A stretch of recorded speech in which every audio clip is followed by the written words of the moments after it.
If you're inspo tanks, and make no mistake, you've come to the right place. Just give to Neil the time to straight up blow your mind with a new show of Drawing a Blank.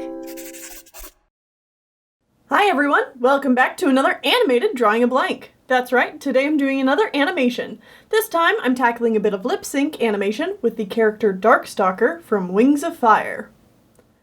So I've mentioned in the past that I would like to try to animate Wings of Fire characters, and oh man, am I glad I tried it. It is challenging, but rewarding. And I'm glad I started with something simple.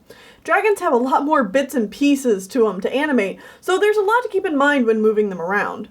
I'm just animating Darkstalker's head today, thankfully, but this is why I'm trying my best to simplify the dragon designs. So my inspiration for this bit of animation comes from a voice clip from the show The Dragon Prince on Netflix. Seriously, go check it out if you haven't. I've already done like 2 Drawing a Blank episodes on it. It's so good! But I figured Darkstalker and Erebos give off a lot of the same kind of sinister, manipulative vibes, so it felt like a good match. I started with my 2 main keyframes for this animation. The line is, "I'm not lying, I never lie." So these drawings just represent the starting pose and ending pose that Darkstalker is going to hit. This line is delivered softly, but earnestly. So it's going to need just the tiniest bit of subtle animation to pull it off. What I really don't want to do is over-animate Darkstalker here, because that'll ruin the intent behind the words. It's important that these frames are crystal clear before I move forward to flesh out the drawings in between these two. From pose 1 to pose 2, Darkstalker's expression mostly stays the same. The biggest change is that he's lifted his head slightly and tilted it just a bit. A confident, easygoing gesture to pull you in. Both Darkstalker and Erebos rely a lot on their charisma to get what they want, even though they probably are powerful enough to just take it, if we're being 100% real though. Now that I've got my sketches for the keyframes down, I can start working on the breakdowns between these 2 poses. I decided a blink between pose 1 and pose 2 is what I wanted to go with. If I were to do this animation again, I would probably try it without the blink, just to keep his gaze right on top of you the whole time, but I think the blink ended up working just fine. Once I have these 3 drawings done, I can add a few more in-betweens to smooth out the motion and the head tilt. These drawings are just very loose and rough because they aren't key drawings, and I just need them to show the form moving from point A to point B. They only show up for a fraction of a second as well, so you barely even have time to see them when the animation is playing at the proper speed. Now we can finally start lip syncing. I've never animated a dragon speaking before, so this was a new challenge. Since their snouts are long, I've got to try to keep my lip sync looking natural without the jaw just working like a mouth flap. So, to keep it from looking rigid, I move the upper lip as though it's fairly malleable, while the bottom jaw stays fairly solid. Similarly, with the head tilt, I don't want to over-animate the mouth movements either. The voice is calm and reassuring, so the mouth moves just enough to hit the right syllables, but not any more than that. After I finished the part of the phrase saying, "I'm not lying," I took a break from lip sync to rough out some of the details for Darkstalker, like his spikes, horns, and scales.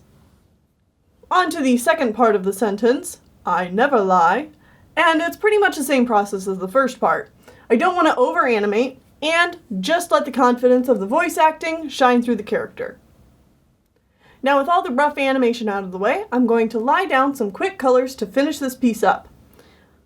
I don't want to take the time to line art this time around, and I've always been a fan of rough animation anyway. If I never had to line art again, it would be too soon. I'm hoping down the road to try more Wings of Fire animations. Animating dragons is certainly a challenge, but I found it very rewarding in the end.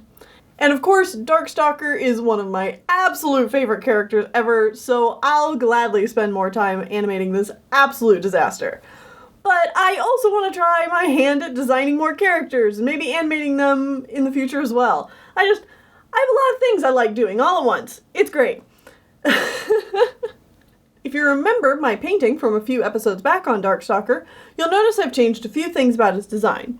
The big change is giving him black eyes with ice blue pupils, which I feel adds more depth to his eyes and face, as well as being a bit more book accurate.